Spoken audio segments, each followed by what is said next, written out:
Hello student, कैसे हैं आप सब। एक बार पुनः से कोचिंग क्लासेस पर स्वागत है। उम्मीद करता हूं आप सब अच्छे होंगे, मस्त होंगे, बेहतर होंगे, आपकी पढ़ाई बेहतर चले। बच्चों, क्लास 12 फिजिक्स एनसीईआरटी में चैप्टर 12 चल रहा है, जिस चैप्टर का नाम है परमाणु एटम, जिसमें आज एक महत्वपूर्ण प्रश्न आप लोग सीखने वाले हैं कि रदरफोर्ड के परमाणु मॉडल के आधार पर हाइड्रोजन परमाणु में इलेक्ट्रॉन की कुल ऊर्जा के लिए व्यंजक। मतलब जो हमारा रदरफोर्ड का परमाणु मॉडल था उसमें बताया गया था कि कोई भी परमाणु है उसका समस्त धन आवेश और द्रव्यमान नाभिक में मतलब केंद्रित होता है, जिसे हम केंद्रक कहते हैं, नाभिक कहते हैं, और उसके चारों ओर इलेक्ट्रॉन चक्कर लगाता है। लेकिन उन्होंने ये नहीं बताया था कि एक निश्चित कक्षा में, हाँ चक्कर लगाता है, वृत्तीय मार्ग पर गति करता है, ये फिक्स बताया था उन्होंने। इसके पहले मैंने रदरफोर्ड का परमाणु मॉडल आपको प्रोवाइड किया था वीडियो के माध्यम से, प्लेलिस्ट में आपको मिल जाएगा, क्रम से देख लीजिएगा।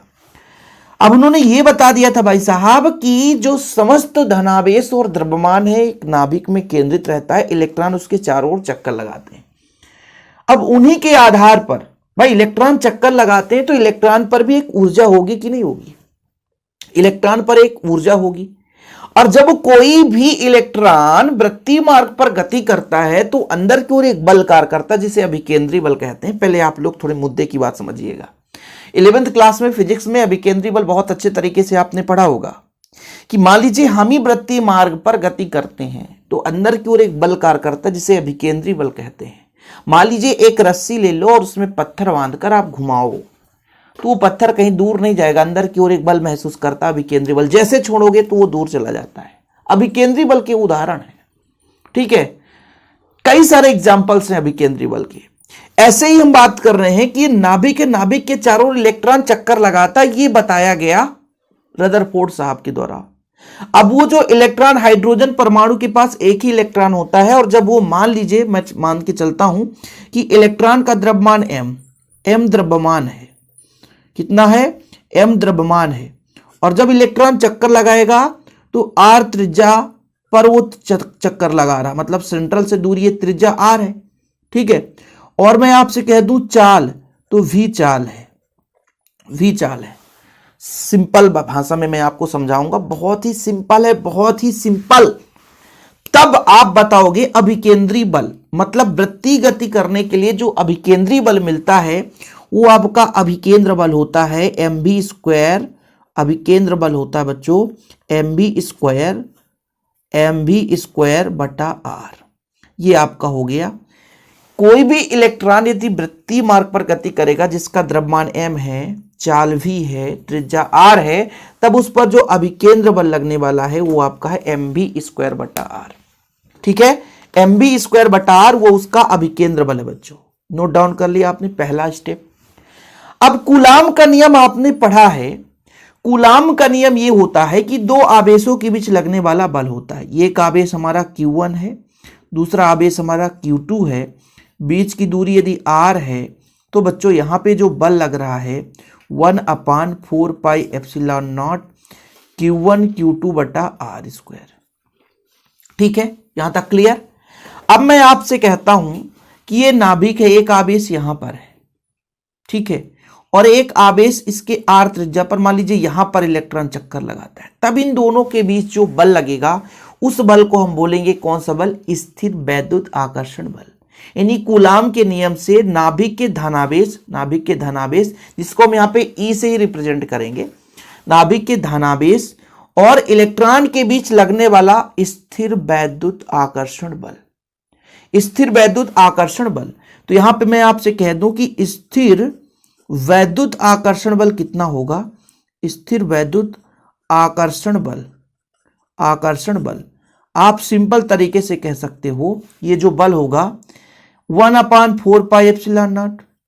ये तो ठीक है, पहला आवेश भी E, दूसरा आवेश भी E, और बीच का दूरी यानी त्रिज्या r स्क्वायर, यानी इसका जो मान आएगा 1/4πε0 E square upon r square, ठीक है, E square upon r square, ये आएगा ही आएगा। फिलहाल अभी जितना मैंने अभी आपको समझाया उतना तो समझ ही लो कि माना इलेक्ट्रॉन का द्रव्यमान m है, जो इलेक्ट्रॉन वृत्तीय मार्ग पर नाभिक के चारों ओर चक्कर लगा रहा है, त्रिज्या r के कक्षा में v चाल से परिक्रमा कर रहा है, घूम रहा है। तब वृत्तीय गति करने के लिए आवश्यक अभिकेंद्री बल mv²/r। ये पहला स्टेप हो गया। दूसरा है कूलाम के नियम से नाभिक में धनावेश और इलेक्ट्रॉन के बीच लगने वाला स्थिर वैद्युत बल। अभी हम वैद्युत बल की बात कर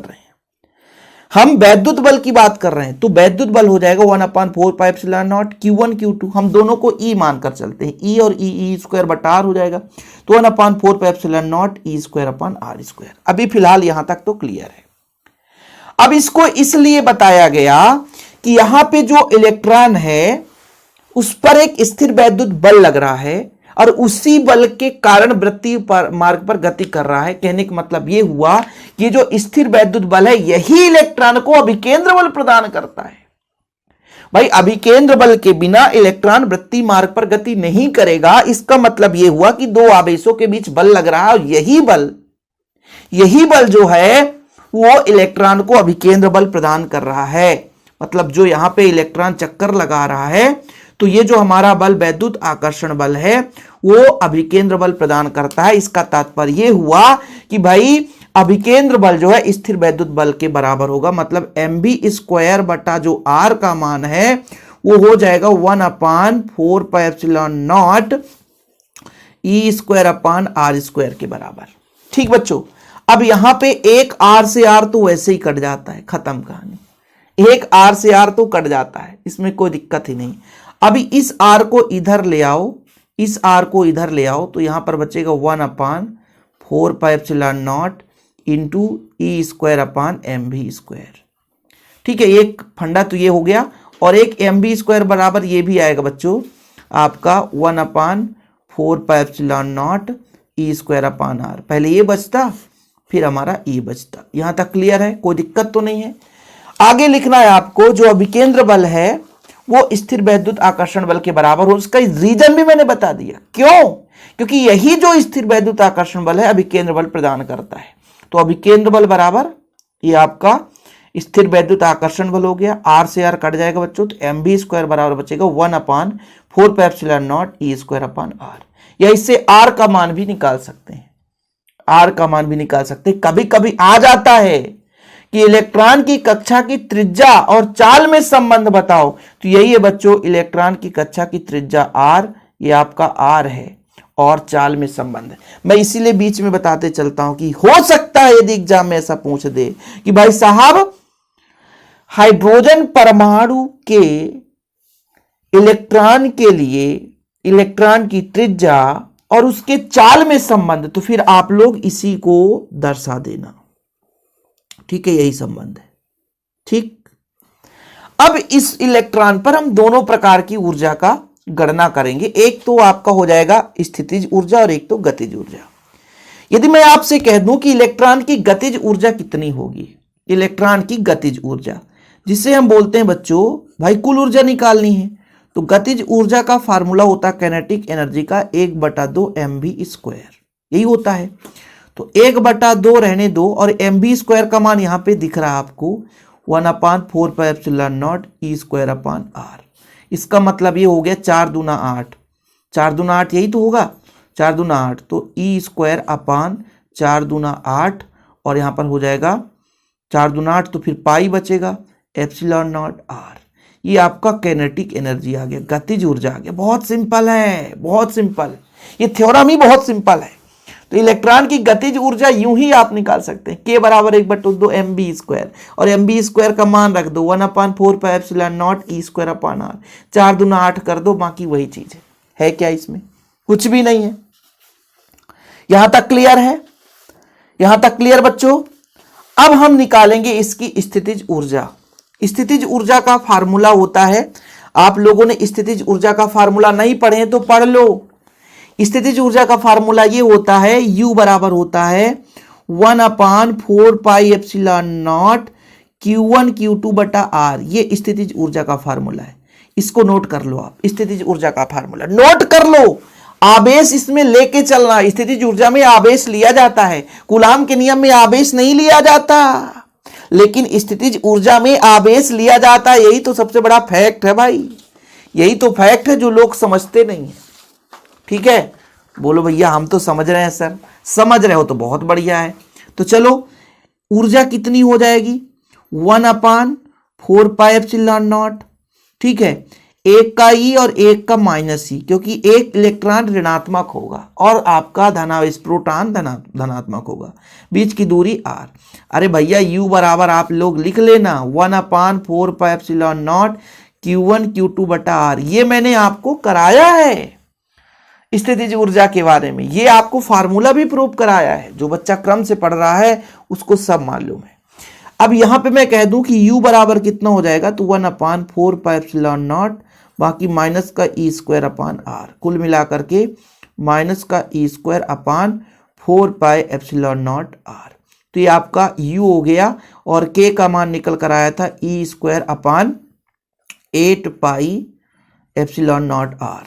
यानी टोटल ऊर्जा हम निकालेंगे तो क्या करेंगे, दोनों को जोड़ेंगे, मतलब k को जोड़ेंगे u को जोड़ेंगे, तो k हमारा है e square upon 8 pi epsilon naught r, minus में e square upon 4 pi epsilon naught r. अरे भैया एलसीएम लोगे तो 8 पाई एप्सिलॉन नॉट आर आएगा, तो E square minus 2e square आएगा ऊपर और कुछ भी नहीं आएगा, ठीक है। यानी कुल मिलाकर आएगा माइनस का e square upon 8 pi epsilon naught are.